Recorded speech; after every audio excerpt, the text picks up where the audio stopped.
We are dreamers. Frontline workers. Students. Visionaries. Healthcare workers. Bankers. Engineers. Educators. Designers. Nurses. We're multi-passionate people. Dog lovers. Podcasters. Foot golfers. We're hardworking. Blue collar. Strong. Loving. Loyal. We are advocates. We're the sons and daughters of Lansing. Moms. Dads. Friends. Neighbors. We are family. We are tradition. We are perseverance. We are resilient. We are old. We're young. We are the future. We are fans. We are supporters. We are smoking bubbles. We are soccer. We are football. We are a community club. Community focused. Community owned. And we are community built. This is Lansing's Club. Lansing's Club. Lansing's Club. Lansing's Club. We are Lansing Common FC. Lansing Common FC. Lansing Common FC. Lansing Common Football Club. We are Lansing Common FC. Let's go.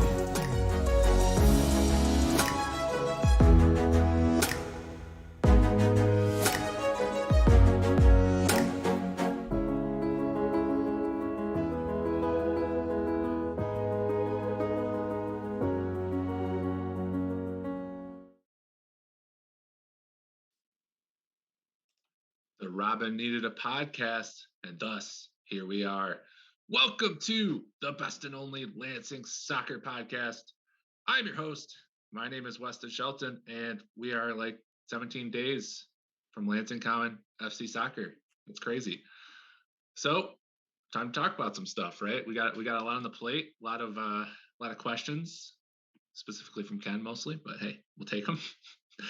So let me take you around the table here, introduce you to who's here. First off, we have the president here to address a joint session of Lansing United and Lansing Ignite fans, Eric Walcott. Is that what this is? A joint session of Lansing Soccer Congress? I thought you'd enjoy that. It was especially for you, Eric. Also here, the VP, Jeff Sykes. What's up, Jeff? I'm so tired. Well, perfect for podcasting. I mean, I am just going to bring the energy tonight, and you guys are just going to feed off of it, and it's going to be a great show, I promise. How are you doing with the ego boost that came? I mean, you've gotten a couple ego boosts since this project started, but how's the Wake It ego boost going, which I am currently sporting? Honestly, I haven't really, there's too many things to go on. I haven't really seen anything. Like, I've just kind of been in my own little world for a little while, just focusing on work and life stuff. And yeah, it's nice that people like it, though. I mean, good reviews. People should definitely, if they haven't bought one already, should definitely buy them because they're awesome and you will love them. Good point, Jeff. I agree. Do things that'll make you happy. Oh, look, it's on the screen there. Wow. You definitely want to buy that. Leitrim's doing a good job selling that. And finally, for a fan perspective, we have a Capital Combustion legend here, Cody Revis, the shirtless soccer fan of Lansing. How's it going, Cody? It's going good. It's nice. Nice to be on. It's been a while since I've been on any soccer-related podcast. This is your first time on a Robin podcast. It is. So better bring the heat. The takes better be ready, Cody.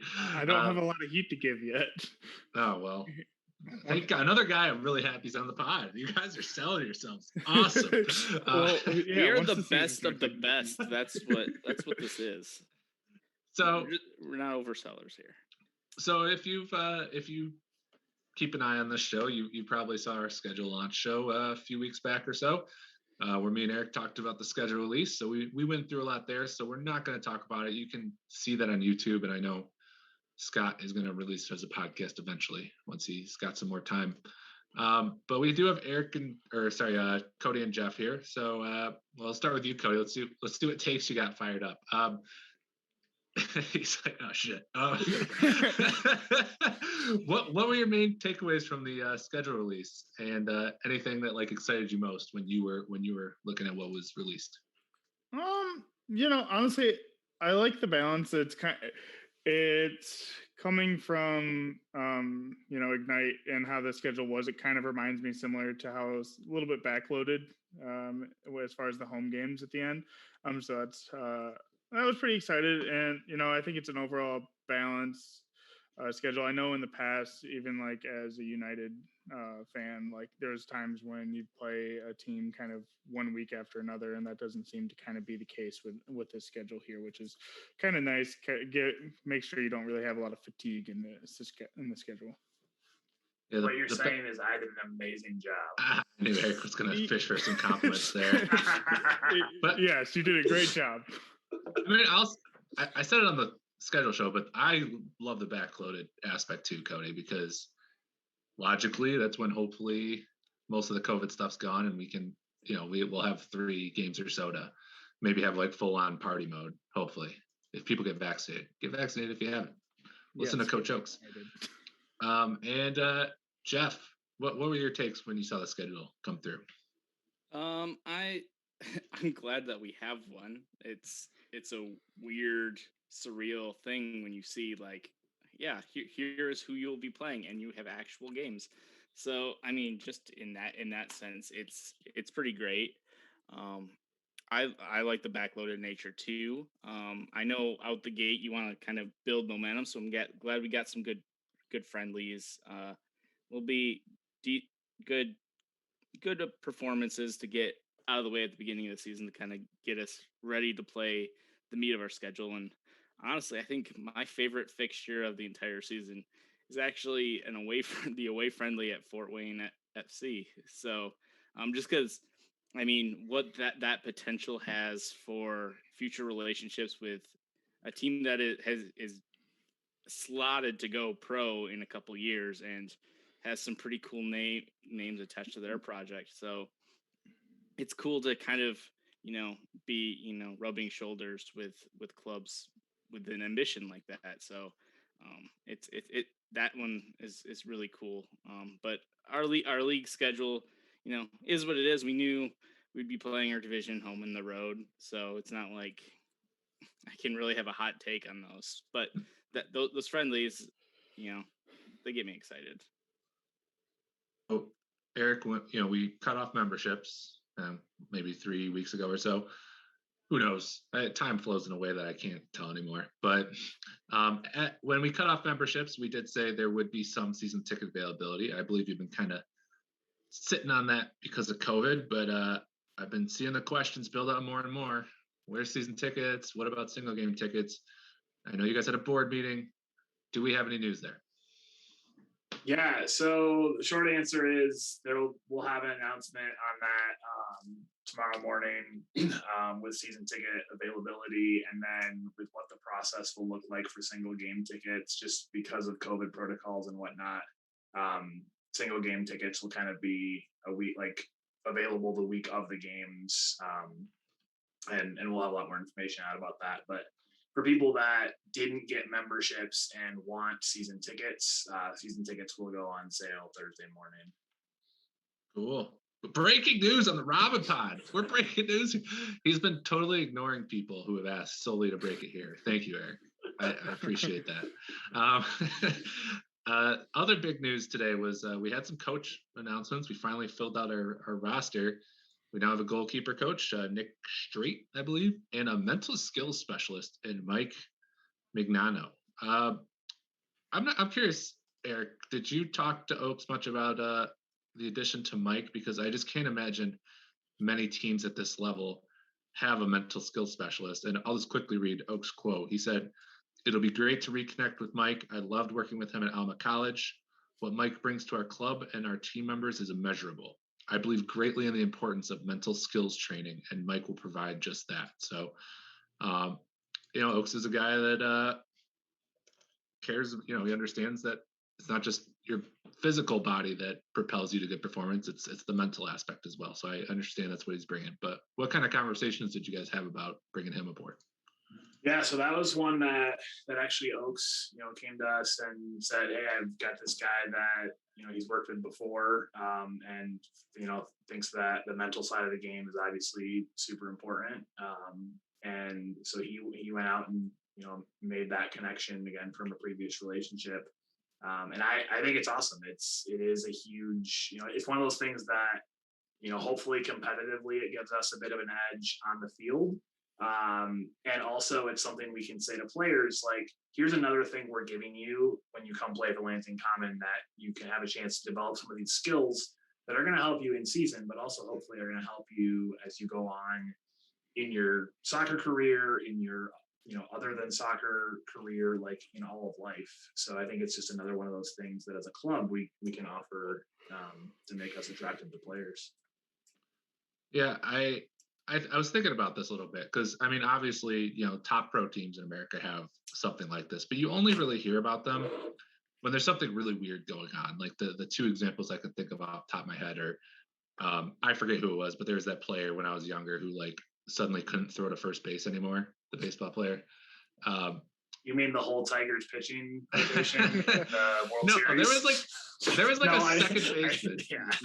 Yeah. Who like literally couldn't throw to first. It was the weirdest thing. Or probably more recent, Markel Fultz in the NBA like suddenly could not like shoot at all. Just couldn't shoot anymore. And see, when you have those like really dramatic stories, you see those kind of guys come up. But I mean, there's a lot of little things. Like I even think about myself playing sports. There are times when you let nerves overcome you on a big game, and I assume that's kind of what he's trying to help with, and and the stuff after the fact. So I was pretty excited about that. I doubt any other team in this league has that. So boom, edge to us. And another thing this brings is if there was any doubt that Oaks wasn't all in on our project and wants us to be just the best team in the league in every aspect, this proves it. Like he could easily just like hired one assistant and like, yeah, that's my staff, or two assistants, been content with it. But he's constantly trying to get more voices and different skills and different, things, opportunities for players. So to really round out their game and really make them the best possible. And I think that's why we brought him in, is because he knows how to like build a program. And I think this is a unique step in lower league soccer to building a program essentially. So yeah, I did not expect that when we started this that we'd need a mental skills specialist, but I am like super glad we have one. And a couple more bits of news. We have practice starting next week, I believe, because of the Spring Arbor having to end their tournament. There was a question about this in mailbag, but I guess since we're here, I'll ask: is this our practice going to be open to fans that want to check them out? Do we have any news there? I don't think we have an official answer there. I mean, I think we're not going to be like inviting people saying, "Hey, come out and watch." Since I know that was a Ken question, Ken, we can talk. But I mean, the practical answer is like, you could go stand, even if we're not letting people in, you could go stand outside the stadium there and see what's going on. So if you want to come get an early look at what's going on, you can see their events. Practices are in the evening, so it'll probably work with more work schedules than say like Ignite, who practice in the middle of the day. So hey, that'd be cool. And final thing, nothing official here, but from Lansing at least, but the Anti-Racist Soccer Club launched, and we tweeted our support and our intentions to create a plan. Eric, first off, do you want to explain what Anti-Racist Soccer Club is exactly? Yeah, so Anti-Racist Soccer Club is an initiative that was started to really help clubs kind of figure out what does it look like to be accountable around anti-racism in soccer. So I think over the last year, we've seen a lot of teams, put out statements, related to anti-racism or statements against racism, and saying they want to be inclusive. So I think this is an effort to say, like, what does that look like? What does it mean to actually be active in that space? So through this initiative, there's kind of a 10-point plan that clubs can put together a plan and apply to be kind of part of the initiative. And then there's accountability to that. If if you're not following through on your plan, then you don't get to kind of continue to say, hey, we're an anti-racist soccer club as part of this effort. So we had known about it a little bit beforehand, just because of some connections we had with some people that are involved, and so really excited to be able to try and be part of that. And I think the goal is to really engage, as in everything we've done, to engage our community in that effort. So it's not going to be, just our board or just members putting together that plan. I think trying to connect with people in the Lansing community who are already engaged in anti-racism work, and diversity and inclusion work, and have them, help us kind of navigate what that looks like as a soccer club to engage in this space, so that it's not just us coming in and saying like, well, here's how we think we should do all this. Like, we want that to be accountable to the community. Any particular goals you had in mind? But I know you said planning on partnering with the community, but do you have any goals off the top of your head, like going in, like, I know we want to do this to be a part of this? Not really. I think for me, it's, we have been fairly open with what we have said, around anti-racism. So to be able to really have a good framework to work towards for, a concrete plan that we can then build toward action, and then also have, again, something that if we're not holding up our end, if we're not being accountable, people can say, hey, you said you were going to do this, you're not. And that gives us a framework to work towards. All right. So that basically sums up the news. I know a lot of you are eagerly anticipating mailbag. Well, at least one of you. So we got a couple more seconds, and we're going to get to that. On a side note, anyone in the chat, if you do want to throw questions in, we will definitely answer those too once we get to the mailbag. But look, we're roughly 2.5 weeks from the launch of the season. So we got, me, I'm just a guy. We got Cody, fan, just a guy. We got the Prez, the VP, and we also have the game day operations leader, and Steve Beckman, who's producing the show today for us. Thanks again, Steve. Hey, I'm here. Steve is here. So we're going to go around the table here, and we're going to just say, what are you most scared of right now? I am curious. I'm excited for this. So Steve, since you're off mute right now, game day operations, you have maybe more responsibilities than anybody going into this game. So what scares you? Not necessarily scared about this particular aspect, but having more fans than we can allow into the stadium would be a slight disappointment, but also very encouraging to know that we have a fan base that is going to turn out for us. But unfortunately, with the current state and local guidance that we have to comply with, we're going to limit our numbers in the stadium. And if that means we can't allow all of our fans in, that's unfortunate, but it also is a decent problem to have, meaning that when those restrictions are eased up, we're going to have a lot of people that are very excited about watching our product that we bring out to the field. But as far as a fear, it all goes back to COVID protocols. What if we have somebody who is belligerently not wanting to follow the protocols we have put in place to keep everybody safe? We want to avoid confrontation at all as much as possible. We don't anticipate it, but we have to prepare for the worst. And that would be where the fear factor comes into play, because you want to avoid that, but you have to prepare for it just in case. Do we have a plan for that? Yes, we do. And I will not reveal what it is so that we don't get in any trouble. Okay. Sounds good. So someone in the chat is saying there'll be a security guard for free.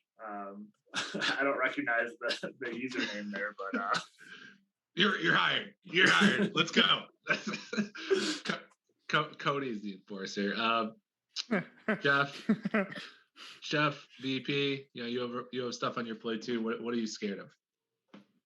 Honestly, Steve took my answer. It's like someone shows up and just is belligerently just not following protocol, because like we don't want protocols. That's like, none of us envision starting a soccer club and then limiting our attendance and making people sit far apart.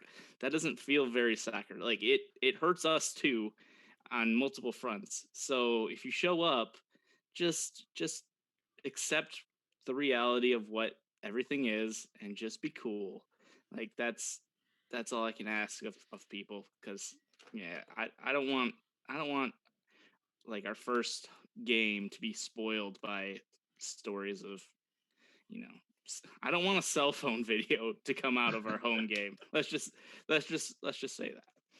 Look, no one's going to be trying, like, I believe everyone on this pod is going to be fully vaccinated. We're going to be outside, but everyone here will be wearing a mask because it's not that big of a fucking deal.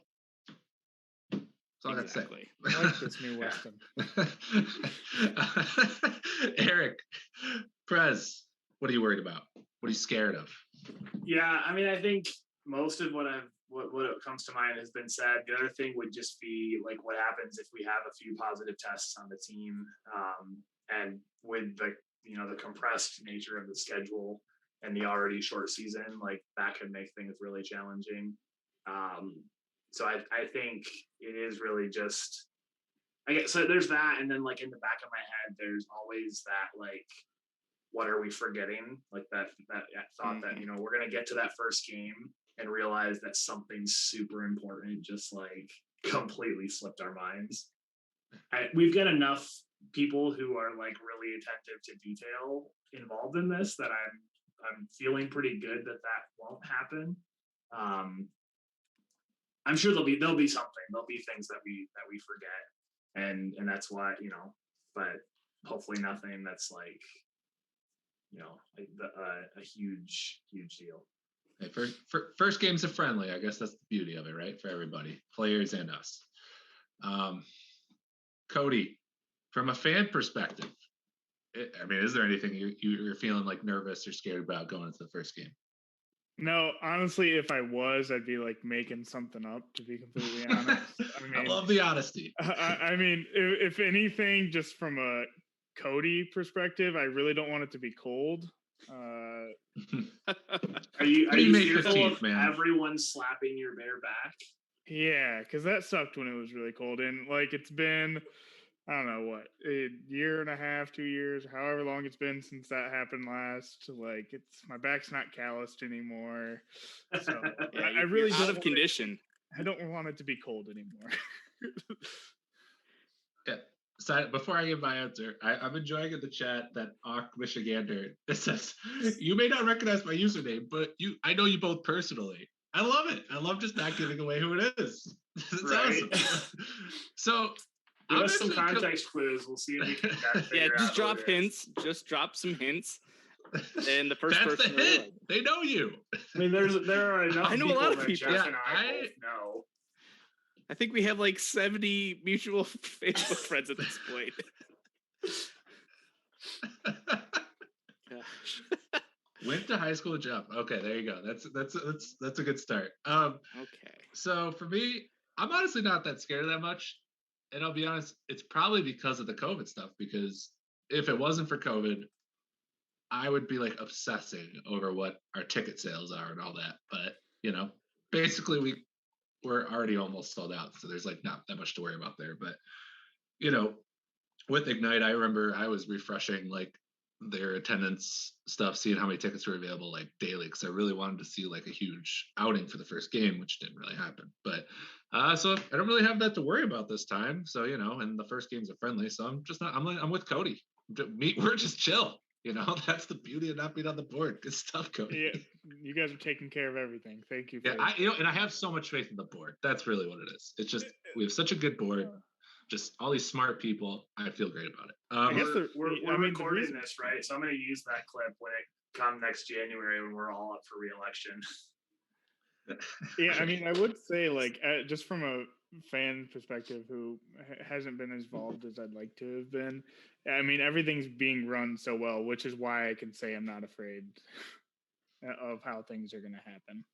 There we go. So from the perspective of someone that's not paying much attention, things look good. That's a compliment of sorts. I didn't say it wasn't. I was just saying I wasn't as involved as I'd like to.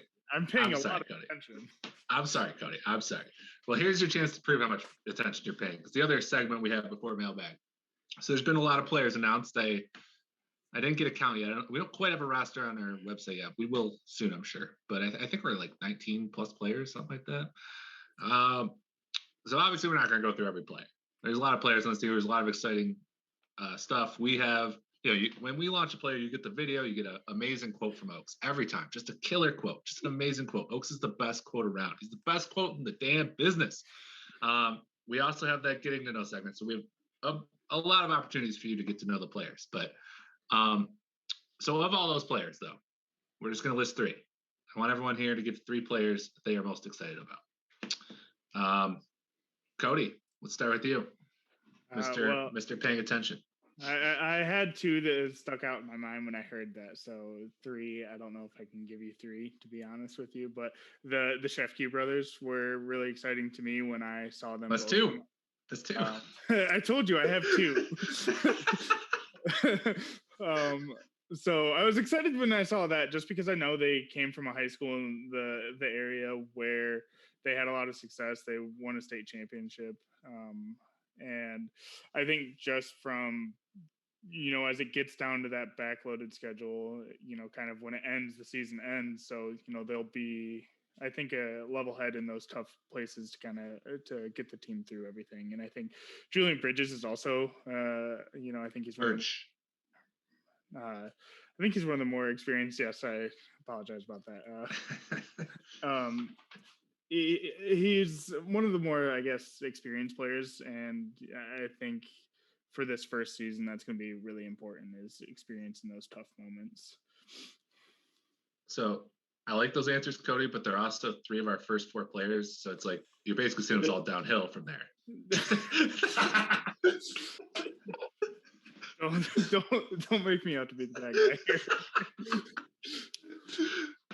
here. Jeff, let's go to you. 3 players you're most excited about this season. 3 players. 3 players. I'll start.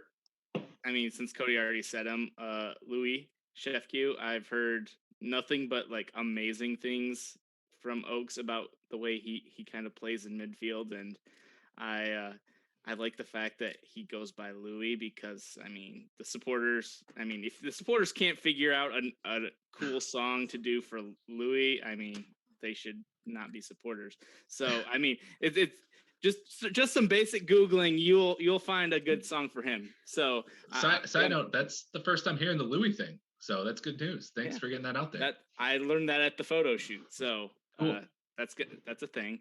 My number 2 is probably Josh Adam, because he seemed the most like out of the blue, like high schooler from Brighton. Why is he playing for us? But then you like committed Michigan State, like one of the best soccer products in the state, and just hearing his pedigree and some of the options he had for his career, and he's playing for us. Like it's one of those, like, you're kind of pinching yourself, like it's too early to tell, and I don't want to put the kind of pressure on him, but like with what his career projection looks like, and like him playing in our league, it's kind of feels like Tyler Pasher playing in NPSL. Like it has that like, why are you here kind of thing. But we're the closest team to Michigan State, I guess. And it's a cop-out third answer, but it's because I really enjoyed our open tryouts. I like that experience. I hope we've signed 2 guys straight from open tryouts.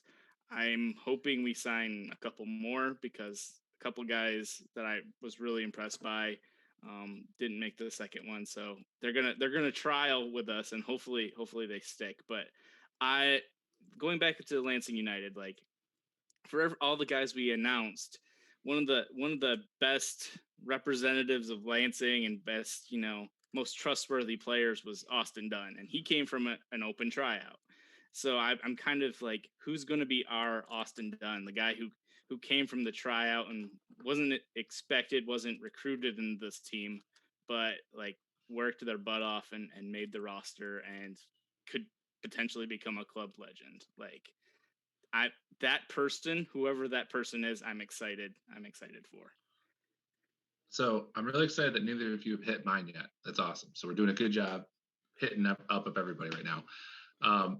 But the open tryout thing, I was really excited about Osman Haji after watching his video because that was my favorite video of anyone so far. Just like you can just see like the joy and passion about being able to play for us. Like that made me excited. And I know I missed the second try, but I know he scored like a killer goal. So he's got some flash there. And yeah, Josh Adam. I mean that's one who barely missed my list. But like one of the things that would excite me most about this club is seeing a potential pro start out here. And like you said, Jeff, with the pedigree and opportunities he's passed up, he seems like someone that has that potential at the very least. Eric, maybe an awkward spot as the Prez in particular here, but let's play some favorites. So I think I've said in our board Slack channel a couple times that certain players are my favorite because they're the ones who have responded most quickly when we send out like, hey, we need this for your announcement. And, some of them have gotten it back to us in like 12 hours and some it was like, not going to name names, but like a week and a half of me and Oaks kind of being like, hey, get your stuff to us, please. This is a tough one for me because like when I think of like guys I'm most excited about, there's different stories that kind of get me excited. So with like, and so what I'm going to do here is not name three and just name a bunch of different names. But cut his mic. with Zach, so like with Zach and Josh, like we get two like high school kids going to MSU, like that's an exciting story. And if they go to MSU and play and then keep coming back to play for us, like that could be an awesome story over a few years. The other ones that I'll stick with for now, Ben Meshke, Noah Conlas, and Josh Rosendale all playing in the MIAA. As a Calvin College graduate, like that's pretty cool that we're getting some high level players from the MIAA. Maybe that means in future we get some Calvin guys since they're kind of Calvin's the class of the MIAA these days. So it's fun to see guys with connections to colleges that I'm familiar with from when I was in school. But it's just, this whole group, it's been fun, like, as they're responding with their player profiles and those getting to know segments. Some of the quotes being able to pull out from those have been a lot of fun. Is that the same conference that like half the West Michigan Bearings guys are from? I think they have a couple guys from Hope. What was the other college? Cedarville. Cedarville is not in the MIAA. No. Okay. Just checking for your loyalties, Eric.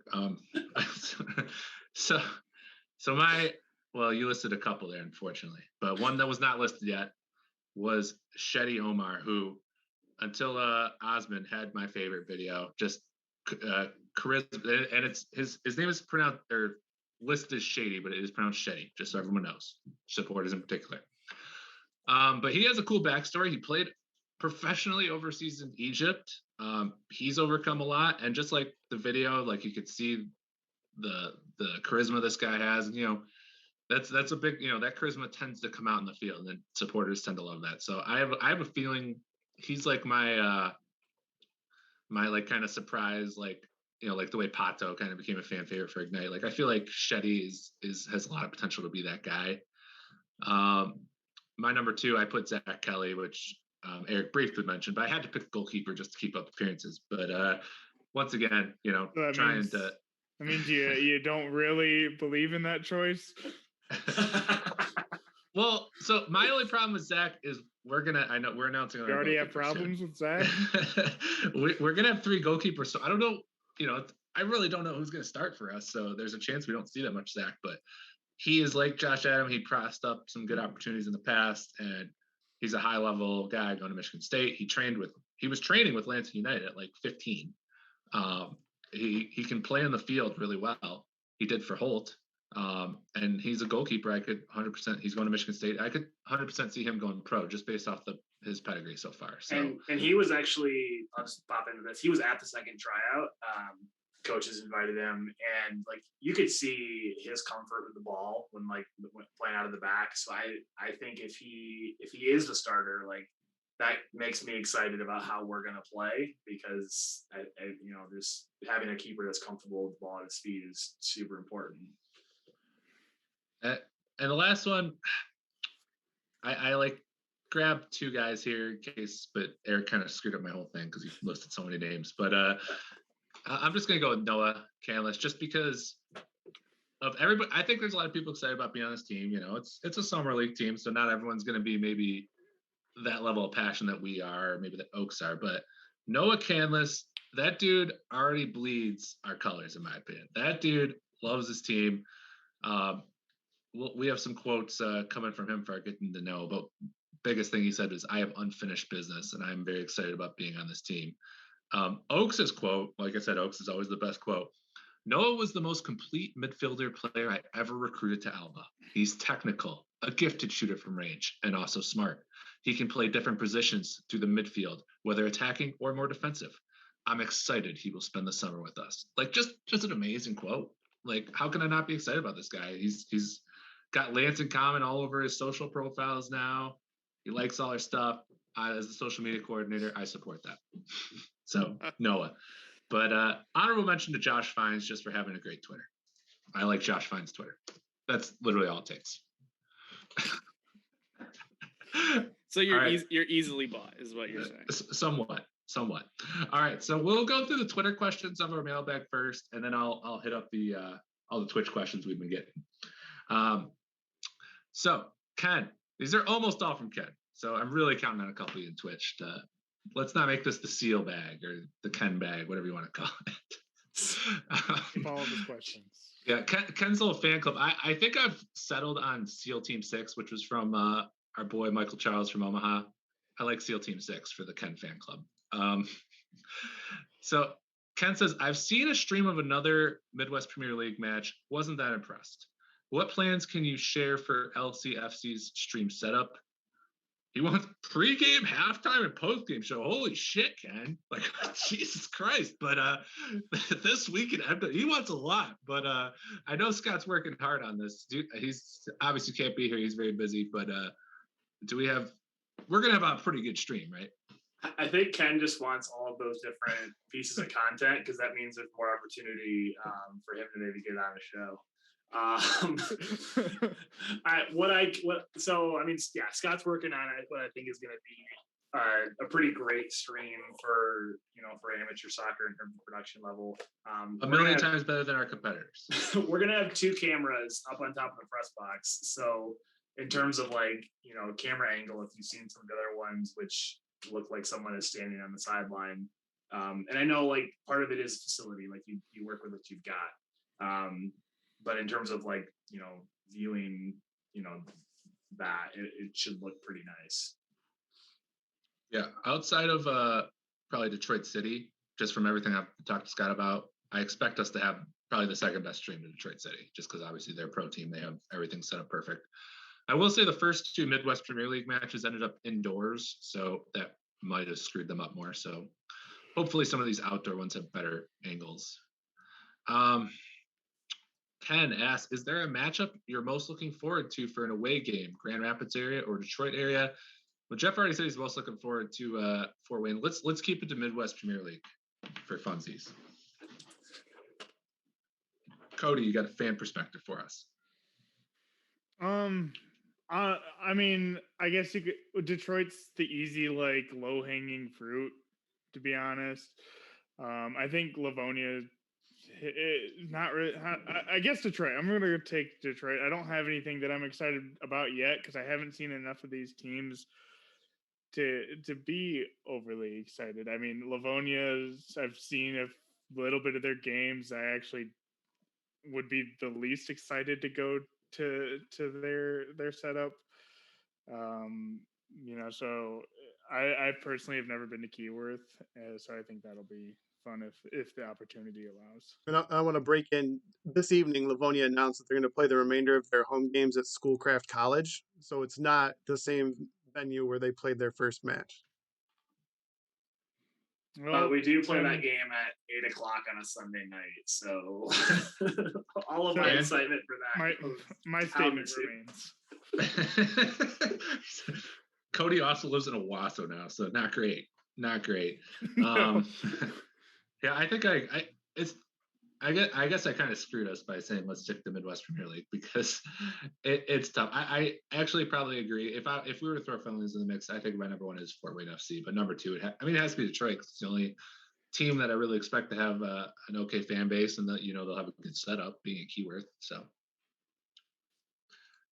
I assume we don't have dissenting opinions there. I actually, in a weird way, I'm looking forward to visiting all the ones I actually haven't been to. I've been to Keyword. Like it's an okay venue for an away game. Like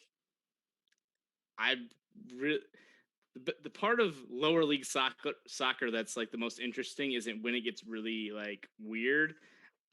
I'm looking forward to see some of these places we haven't been. Like I want to know how like crazy weird setup it is, and like terrible fields and all that stuff. Like I'm embracing the lower league part of this league. So like I have no idea where BIH plays. I'm interested in experiencing what they do on a match day. Same thing with LK St. Clair. I've never been to where they play. I've never watched them play ever, so I'm excited to experience that. Mount Clemens, overrated. I mean, I don't think it's rated, honestly. So, someone in the chat, Jeff going full CONCACAF, and that's a very there's a lot of parallels between like that is actually beautiful because I would love to do a CONCACAF road trip and like go to like St. Lucia and watch them play on a cricket pitch. Like, so Jeff, you're speaking my language there. What Jeff is saying is he's most excited to go to Byron Center to play the West Michigan Bears. So that's his game. Well, if I go there once and I hate it, next year I'll have a different answer. But for this year, they're the new place. It's a blank slate. Well, Eric, since I got a spicier answer from Jeff than expected, do you have a spicier answer for me than expected? No, I mean I really don't. They'll all be good. I will say, okay, St. Clair, they are in the works of having kind of their own facility to play at. That's not what they're playing this year, but that's something I'm excited for in terms of future away games. Because that's something that like I'd love for us to work towards eventually. Definitely. So kind of asked a couple questions about practice. I just want to highlight this one because he said, legit question. Will the team practice set days and set times if we wanted to come out and watch? Would that be possible? Ken, are your other questions not legit? Is that what you're telling me? That all your other questions are bullshit and this is the one real question? Just curious. I actually thought you had some good questions, so I thought you were too hard on yourself there. Ken, we were going to talk about Midwest Premier League, like a little bit of roundup from the other games, but Ken asked us, so we saved it for mailbag. Good job, Ken. Ken noted that the West Michigan Bearings punched Livonia City in the throat 4-1 this week, and that was on the road. He noted that Jordan Stoddard, a big Common fan and Lansing soccer stalwart, noted that the Bearings might be a real solid team. And what do we think? Are they the real deal, or should Livonia City opt out for an exhibition season in 2021? Brutal. Love it. So I think I might be the foremost Midwest Premier League expert because I watched both games in full, very detailed. So I'll say it though. I don't know if Livonia's that bad. I'm just, I'm thinking about Livonia in the past, and they've won trophies, but they played a Lansing United team at the time PDL, USL League 2 level, and they got killed pretty badly. And I'm looking at us this year, and I'm like, is this team really that far off from where a Lansing United team would be? I don't think it's that far off. So I do wonder if some of these teams that have been kind of in these super lower leagues, like the LK St. Clair, Livonia, Inter Detroit, maybe BIH, maybe they're in a tier below than like what we might be potentially. DCFC, maybe the Stars. But yeah, Bearings definitely separated themselves in that game. Like, I don't know how big being on the road is in this league. A lot of these, not a lot of fans, but I mean, that's a solid road trip from Grand Rapids area to Livonia, and they came out and they killed them, and they look good. They're so aggressive. They get on the counter fast, great long balls, not afraid to shoot once they have the slightest bit of space, and they put away chances they had. Like I thought, from an XG perspective, I thought 4-1 was kind of the appropriate result. So they impressed me. That's our home opener. So on one hand, I'm like, oh, that's actually going to be a tough game. That's not a for sure win. But I think that's actually going to be a really exciting game. So I do think the Bearings, I'm going to have to see more than one game to say they're the real deal. But I think they definitely separate themselves. After seeing Livonia twice, I'd say they're definitely in a tier above, Livonia and probably a couple of these other teams that are at that level. I think a couple of you guys watched. Jeff and Eric, I think you might have watched at least one of those. Weston, you may have just given Inter Detroit some bulletin board material. We got Inter Detroit in the chat here. We've only seen Inter once, but it was Inter versus Livonia was a little sloppy. I'll say it was the first game. It was the first game. It's obviously tough to take away too much from basically two games, because especially at this level, like Bearings and Livonia can play each other next week and it can be the opposite result. But Craig from Livonia, his Twitter feed the last few days has been fairly negative on Livonia's form. He tweeted yesterday they'd be in a relegation battle if we were not in non-league in the US. At least we get a high draft pick for 2022. So I don't know what that says about Livonia. But yeah, it will be really interesting to see kind of how things shake out, and with I think there's going to be a pretty wide variety in this league. At the end of the Livonia game, the cameraman was obviously a Livonia person because it was Livonia's home game. Just let out a yikes, like literally 30 seconds before the stream ended, and I thought that was fitting. I thought it was fitting. Kind of asked if we can rate the LK St. Clair's social media banter presence above, equal to, or below Michigan Stars. I say above, because they do it intentionally. Like they're not like trying and doing it like super like an incompetent job at it. They literally just aren't trying, and that's kind of, I can almost respect that. And they can't be below Stars. So, do you guys know that the Stars had like a subsidiary team, like called the Revolution, like the Michigan Stars Revolution? Their crust is equally as bad, and they also misspell things in just about every tweet. It's beautiful. I've seen a couple Stars tweets, just a couple. They like fireworks. They like the fireworks emoji. That's all I know. I mean, at least they're not the Detroit Sun, Lansing United women's team opponent who like every tweet is a press release. All caps. I could never understood that, but Are you talking about the Detroit Sun? Yes. Yeah, he said that. He said that. I missed that. I just heard the team. Blocking other teams in the league. I don't know. Maybe the Stars will block some of us. That'd be kind of cool. We had a question from a non-Ken, Darby. Thank you, Darby. Thank you so much. Prediction of how you think both divisions of Midwest Premier League will go, and then also asked which Michigan team that you're not playing this season you'd like to play, and why is it the Muskegon Risers? So the West Division will be Bavarians and Adria in some order at the top, and then somewhere way down below them, everybody else. I'm not going to make a prediction on our side. I'm already the reason why Inter Detroit's going to beat us, so maybe I should just stay silent at this point. I mean, I'll be real though, and I do like Detroit City has an inherent advantage having a pro team. Like, if so do the Stars. And so do the Stars. I mean, especially if you're one of the owner's sons, that's like a huge edge for you. But I do think the Stars will probably be okay because they have the pro affiliate. If you could say, hey, you could play for us, and if you're really good, our coaches are right there. They can bring you onto the pro team. That's a pretty nice recruiting pitch. I mean, we're fortunate to be where we are because we can kind of recruit in our own territory. So I mean, that means those two teams are probably going to soak up a lot of that talent. So I mean, I think those two would be around the top. I think we'll be up there, and the Bearings showed me enough. I think they'll be in the top 4 too. So that's my prediction for the top 4.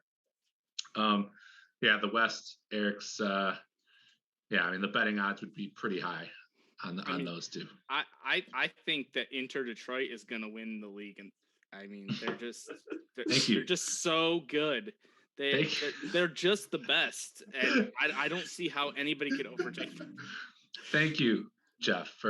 Well, technically they're second in the table off goal differential, so you know. I mean, they'll get there. They are second at the table right now. I'm just I'm just out here trying to make friends, Yeah, I'm not doing a good job at that. So which Michigan team that we're not playing this season would you like to play? Cody, I'll let you start.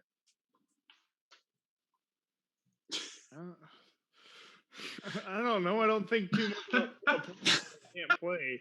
I'm more concerned about the people we are playing. I mean, so I don't have an answer for you. Good coach answer, Cody. Eric.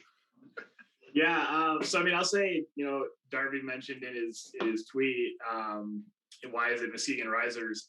As far as I know, Risers aren't playing outdoor soccer this summer. They were on my list of teams to talk to. My dad's family is all from Muskegon, so that would be a cool connection for me, and they've done some cool stuff. I don't know. I mean, I think AFC Ann Arbor was also on our list. They had actually reached out very early on and said, we'd love to do a friendly and try and be supportive. So, and then they're not playing this season. I think those might be the two kind of big ones. I mean, the friendly against Kalamazoo, I think playing a USL2 team in state is a pretty good friendly. So I'll go with Muskegon or Ann Arbor. Jeff, is your answer going to be the Mackinac City Red Goats? Who are they? Have I designed their logo yet? No. I would have. My first answer is AFC Ann Arbor. Just the history of fairly good competition between Lansing and Ann Arbor in previous leagues, and their ownership has been pretty helpful to us through the process. So them, but then there's the competitive side, and I mean, outside of DCFC, there's one amateur team in the state of Michigan that you just got. It's the true test you cut your teeth against, and that's Flint City. So I would love to play them someday. I thought for a minute there you were going to say the team that I think Lansing United started their season out against every year, and that's the Ann Arbor FC, not AFC Ann Arbor, but Ann Arbor FC. The Lumberjacks. Which actually, as I've learned a little bit more, they're a pretty cool club. But yeah, that was...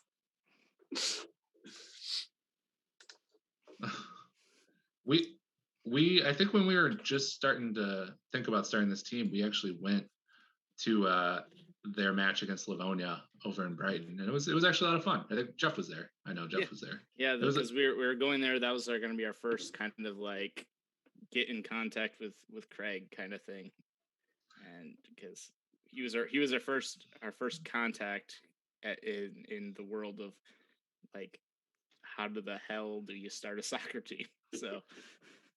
The Lumberjacks had like legit like some 50-plus-year-old dude playing left back for him, and I was all about it. Like and he was legitimately good. Yeah, he was solid. He was a smart player, no doubt. All right, a couple more questions, and we'll get to Twitch.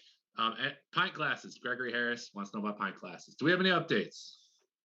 They're coming eventually. Good update. Merch committee has been trying to figure out the best product and price point, and we're narrowing on it. There's a lot of hidden costs with glass etching and stuff, so we're making sure we can get you the best product at the lowest price. And Don't Punch Ninjas for Eric asks, how does it feel to be president of a soccer club? It's certainly not something that I ever thought I would have on my list of things I've done in life.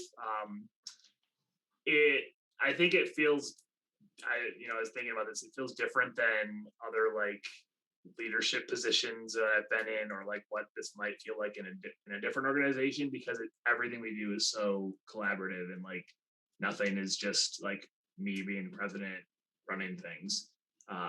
So that's been great, and I think it's part of what makes this club special, that it's not just one or two people that are involved in making it a success. It really is a group effort.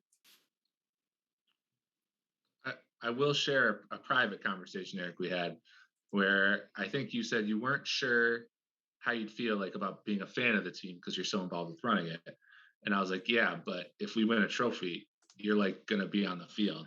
So yeah, you're going to be a fan. And you're like, okay, that just gave me chills. So it's true. It's true. There's that aspect too. The goods, if it comes to that. All right. No pressure for the team out there. Eric really wants to be on the field and drink. Well, I don't know if he drank beer from it, but he wants to hold the I'll do that at home later. Okay. Coffee thermos. There we go. All right, I'm gonna run through these Twitch questions. I'm up at the top, so hopefully I don't miss anything here. Couple questions from Dylan, and I think kind of about well, Eric asked about any update on possible standing on the track for more spectator space. Steve, I know you were talking to the county about like, hey, we have a lot of space. Any updates there? Yeah, there will be standing room available outside the fence, not on the track itself, but around the track. That doesn't count directly into our fixed seating because it is separated from people who would be seating in bleachers. So as we announce our ticket availability, that'll be an option as we hit our limit on the bleachers under the current state guidance. Cool. Dylan asked if there is an easy way to access the league table. Not at this moment, Dylan, but I have bugged Derek many times about it, and I think he's put that up the chain. The word is that it will be up by so this coming weekend is the real league opener. I think almost every other team plays. So it'll be up. My guess is after this weekend. Thank you. I have been I used my personal Twitter and I updated the standings off my memory, but we're only 2 games in, so I don't think I'm gonna be able to do that soon. Chris Scott says he's in the Virgin Islands and he needs the stream to be good. So I have faith. We'll get you taken care of, Chris. No doubt. And I'll say for that, we plan to stream it on multiple platforms. So like it'll be probably live on Facebook, live on Twitch, possibly YouTube. Like we're gonna put it as many places as possible so it's as easy to find as can be. Auk Michigander, the guy who knows Jeff and Eric, but they don't know who he is. Which logo is worse, Inter Detroit or the wheel pairings? I need Jeff's on this first. Oh, they're both not great, but for different reasons. Inter Detroit clearly tried. They just put too much on it, whereas the bearings didn't try. So I would have to say the bearings is probably worse. Somebody accused the bearings of looking a lot like our Quality Lansing logo, and they came back with, well, we added color to it. Like, no, that's not how you respond to that. No. But anyway. What I'll say about the bearings is when I was first really getting used to like graphic design software, like when I decided MS Paint wasn't doing it anymore, and I got my first vector-based program, that was kind of the work that I did in like the first week of getting that software. Like, so what I'm saying is whoever designed the bearings logo could do like a great crest for like a new team in like, gosh, how old am I? In like 10 to 12 years, like. And I see you just saw a comment in the chat about the Inter Detroit kits, and yes, they're easily the second best kits in the league, easily. Thank you. I'm glad you got that comment in, Jeff. I don't think we have any other questions. Ken's bugging us about stuff that I'm going to ignore him about. Yeah, he just asked, any general thoughts on a popular supporter being invited on the pod? Unfortunately, Cam has moved out to Portland, so he's unavailable. But yeah, Dylan, it's supposed to be on the Midwest Premier League site for the standings. I think we might have trying to break the podcast with this last question. Yeah. Dylan also has why LK versus Lake. I don't know, Dylan. You'll have to ask them. LK is a nod to MK Dons, which is literally the worst and least beloved English soccer team. So does that make them our biggest rival, since like our story we're Wimbledon in guys? some way mirrors Wimbledon's story? I think so. Like from here on out, we can't say their name anymore. Nope. All right. Is Jeff fucking with us? and Keith, I did figure it out. It was you. So how you doing, Keith? Yeah, it's always fun to have a one-sided conversation like that. So, all right. Well, that's it for the questions. So that will be it for this week. Before we go, though, I said keep an eye out tomorrow. If you haven't bought a membership, those season tickets are launching. And hey, our away kit is sweet. If you haven't bought it yet, obviously it's not with your membership like the home kit. You should buy it. So Eric, Jeff, Cody, and Steve, thank you all very much for doing this. You're welcome. And I just love the aggressive. You're welcome, Cody. That's classic for you. So I said, as we gear up, I'm sure we'll do one more pod before the season starts. Then once the season starts, we should be going weekly. You're pretty confident in that for there being 18 days till the season starts, but we'll try. I'm feeling good. But I think the Twitch thing. I appreciate all the interaction today on Twitch. I think we're going to keep that going. It's a lot of fun. And then said once Scott frees up, he should be able to release more of them as podcasts. And I know Steve helps us get it on YouTube too. So once again, Steve, might be the real behind the scenes MVP out there. So serious props to Steve. Yeah, just wait till you see the live stream from Scott. He'll be the MVP. Yeah. Yes. I was blown away with what he showed us a preview of what like the presentation and some of the like the graphics and the score bug could look like, and it's gonna look great. So I think everyone out there will be really excited, but also come to the games first, then go home and rewatch the stream. Real quick before we go, did you pick an announcer yet? We have at least half of our broadcast team settled, yes. So I'm going to be the other half, of course. I have other things to do on game day, like drink copious amounts of beer, not at the stadium because that's legal, but before the game and after the game. And then I have cheering to do with Cody, and I got to keep Cody warm if it's cold because he's going to be shirtless. You're going shirtless this year, right, Cody? I can confirm I will be shirtless. Thank you. So happy.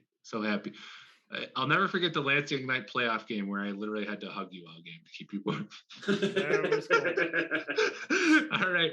Well, thanks again for watching. I want it to be cold. Yeah, right. That's the beauty of this shortened summer season for you, Cody. It was made just for your body. All right. All right. Thanks again, everyone, for watching. We will talk to you again in a few weeks. Thanks again.